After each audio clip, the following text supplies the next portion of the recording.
বৃহস্পতিবার আইপ্যাকের অফিসে এবং কর্ণধারের বাড়িতে ইডি হানাকে কেন্দ্র করে পাল্টা অভিযোগ দায়ের হয়। তার প্রেক্ষিতে অল ইন্ডিয়া তৃণমূল কংগ্রেসের পক্ষ থেকে একটি মামলা কলকাতা হাইকোর্টে রুজু হয়। বিচারপতি শুভ্রা ঘোষের এজলাসে শুক্রবার সেই মামলার শুনানি ছিল, কিন্তু সকালে ইডির আইনজীবী বিচারপতি শুভ্রা ঘোষের দৃষ্টি আকর্ষণ করে জানান যে তারাও একটি মামলা অনলাইনে ফিল আপ করেছেন, কিন্তু তারা মামলাটি শোনাতে চান, তাই তার আবেদন শোনা হোক এই আবেদন করা হয়। ফলত বিচারপতি শুভ্রা ঘোষ তাদেরকে সময় দেন দুটি মামলায়, অর্থাৎ অল ইন্ডিয়া তৃণমূল কংগ্রেসের মামলা এবং ইডির মামলা, দুটি মামলার জন্যই নির্ধারিত হয় সময় বেলা 2:30টায় কলকাতা হাইকোর্টের বিচারপতি শুভ্রা ঘোষের এজলাসে সেই মামলার শুনানি হবে বলে জানিয়েছিলেন বিচারপতি ঘোষ। কিন্তু ঠিক মামলা শুরুর আগেই তুমুল বাকবিতণ্ডার সৃষ্টি হয় আইনজীবীদের মধ্যে। কে ওই ঘরে ঢুকবেন, কে ঢুকবেন না সেই নিয়ে তুমুল বাকবিতণ্ডা এবং বিশৃঙ্খলার সৃষ্টি হওয়াতে বিচারপতি বারবার অনুরোধ করেছিলেন আইনজীবীদের যে ঘরের বাইরে বেরিয়ে যেতে, যেসব আইনজীবীদের এই মামলার সঙ্গে যোগ নেই তারা যেন বাইরে বেরিয়ে যায়, কিন্তু কোনোভাবেই আইনজীবীরা সেই কথা না শোনায় বিচারপতি নিজেই এজলাস ছেড়ে চলে যান এবং মামলা মুলতবি রাখেন। আগামী 14ই জানুয়ারি এই মামলার শুনানির জন্য রাখা হয়। পরবর্তীকালে ইডির আইনজীবী প্রধান বিচারপতির দৃষ্টি আকর্ষণ করেন এবং প্রায় 5টা পর্যন্ত দৃষ্টি আকর্ষণ করে তারা বারবার চাইছিলেন যাতে এজলাস পরিবর্তন করা হয় এবং ইমিডিয়েট একটি বেঞ্চ গঠন করে এই মামলাটি শুনানির জন্য রাখা হয়। কিন্তু পরবর্তীকালে দেখা যায় প্রধান বিচারপতি সেই আবেদনে হস্তক্ষেপই করেননি। প্রধান বিচারপতি জানিয়েছেন যে কোনোভাবেই এই মামলাটি তারা গ্রহণ করতে পারবেন না বা বেঞ্চ বদল করতে পারবেন না। এবার শুনে নেব তৃণমূল আইনজীবী কল্যাণ বন্দ্যোপাধ্যায় কি বলছেন। দুটো মামলায় ফিক্স করেছিল, কোর্টে প্রচুর ভিড় হয়ে গেছিল, তো জজ সাহেব লয়ারদের রিকোয়েস্ট করেছিল যাতে বাইরে চলে যায়। অনেক লয়ার শুধু বলেছিল যারা অ্যাসিস্ট করছে তাদেরকে বেরোতে বললো। আমাকে ফার্স্টেই বলে যে you please take your seat first, মানে I am not coming with in that. হ্যাঁ, তো জজ সাহেব যথেষ্ট চেষ্টা করেছিল, একটু হই হচ্ছিল, তা সেই জন্য জজ সাহেব আজ শুনলেন না, বললেন না আমি এইভাবে মামলা শুনিনি 14 তারিখে। কিন্তু শোনা যাচ্ছে ইডি চিফ জাস্টিসকে মেল করেছেন এবং তারা বলেছেন আজকেই শুনানি হোক, অত্যন্ত বেঞ্চ। দেখুন কে কী করেছে না করেছে আমি তো জানি না, আমি বলতে পারবো না, আপনারা বলতে পারবেন আপনারা করেছেন। এরপর চিফ জাস্টিস কী করবেন ইডির ব্যাপারে আমি কী করে বলবো, I don't have any comments. আপনার কাছেই আমি প্রথম শুনলাম যে ইডি চিঠি দিয়েছে, আমি শুনিনি, আমি বলতে পারবো না। ইডি যে আবেদনপত্র যেগুলো রেখেছে শুরুতেই, সেখানে মমতা বন্দ্যোপাধ্যায়ের নাম, আপনার কাছে কি সমস্ত কেসটা করব না কোর্টে কেসটা করব? না না, আমি কেসটা কি আর্গুমেন্টটা আপনার সামনে করব না কোর্টে করব? আপনি আমাকে বলুন, আপনি আমাকে বলে দিন না। না না, মামলাটা নিয়ে যা বলার বলবো কোর্টে বলবো, আপনাকে কেন বলতে? আপনি কোন চ্যানেল ভাই? বলুন না, আজকে যে বিষয়টা হলো একটু আমি তো নিজেরই, আপনি দেখেছেন তো আমি নিজে রিকোয়েস্ট করেছি জজ সাহেব, সে আমি আর কি করবেন, সে কি করবে, কত লয়ার ঢুকে গেছে না, যে এজলাসে বিশৃঙ্খলা হলো তবে এটা নিয়ে এটা কি বাঞ্ছনীয় ছিল? দেখো বিশৃঙ্খলা কি শৃঙ্খলা আমি এটা বলতে পারবো না, কারণটা হচ্ছে লয়াররাও interested to hear the matter.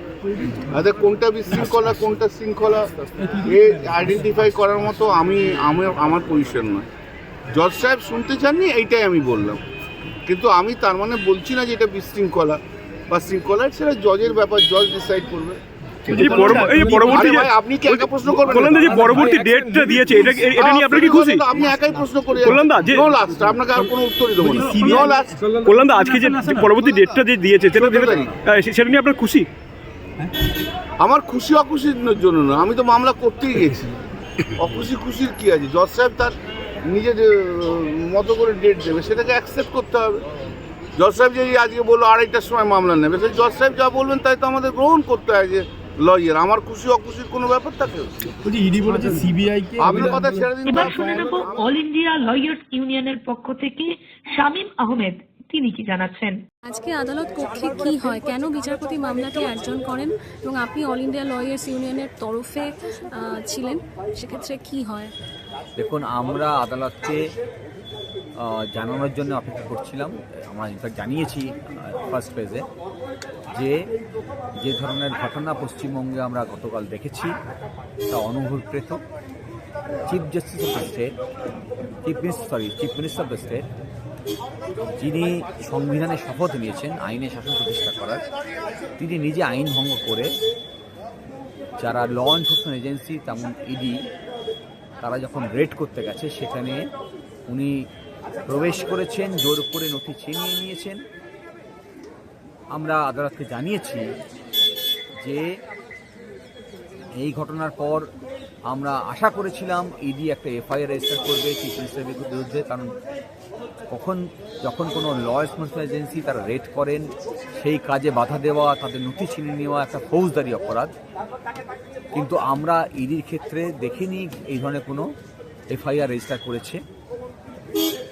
ED তারা পূর্ববর্তী যে অভিজ্ঞতা তাদের ছিল রাজীব কুমারের ক্ষেত্রে বা শাহজাহানের ক্ষেত্রে সন্দেশ খালের, যেভাবে তারা সেই সময় বাধাপ্রাপ্ত হয়েছিল রেড করতে গিয়ে, তাদের উচিত ছিল সঠিক আইনি পদক্ষেপ নেওয়া, প্রোটেকশন নেওয়া, যাতে স্মুথলি তাদের রেড কন্ডাক্ট করতে পারে। কিন্তু আমরা বিগত দিনের অভিজ্ঞতা থেকে দেখেছি যে ইডি আসলে এই লোক দেখানো একটা রেড করে এবং পরবর্তীকালে জানায় আমাদের নথি নেই, নথি নষ্ট হয়ে গেছে, এবং অ্যালাউ করে এই ধরনের নথি নষ্ট হওয়ার, আইনি যা পদক্ষেপ নেওয়ার তা না নিয়ে।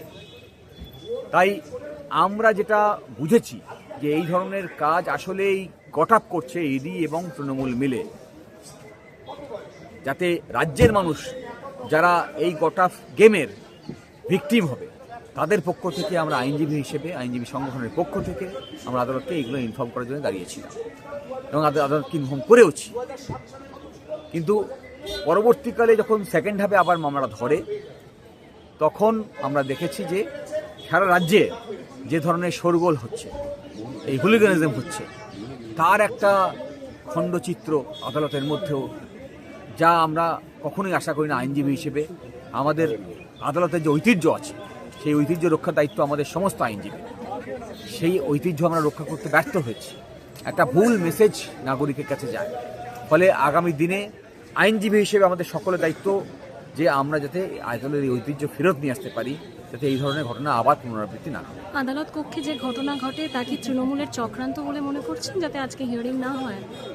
দেখুন, কি কারণে এই ধরনের ঘটনা ঘটেছে তা নিশ্চয়ই তদন্ত সাপেক্ষে বিচার করতে হবে, খুঁজে বার করতে হবে। কিন্তু আমরা সারা পশ্চিমবঙ্গে যে চিত্র দেখতে পাই, সারা পশ্চিমবঙ্গ জুড়ে ধর্ম এবং এই শোষণ এর একসঙ্গে অস্ত্র করে তৃণমূল এবং বিজেপি যে অরাজকতার রাজনীতি সারা পশ্চিমবঙ্গে করছে, তারই একটা খণ্ডচিত্র বোধহয় আদালতের মধ্যেও দেখতে পেলাম। এই ধরনের ঘটনা আমরা দেখতে অভ্যস্ত নই। ইডি স্পেশাল বেঞ্চের গঠনের আবেদন নিয়ে প্রধান বিচারপতির চেম্বারে গেছে বলে আমরা জানতে পারছি, এবং আজই তারা এই মামলার শুনানি করতে মরিয়া তারা।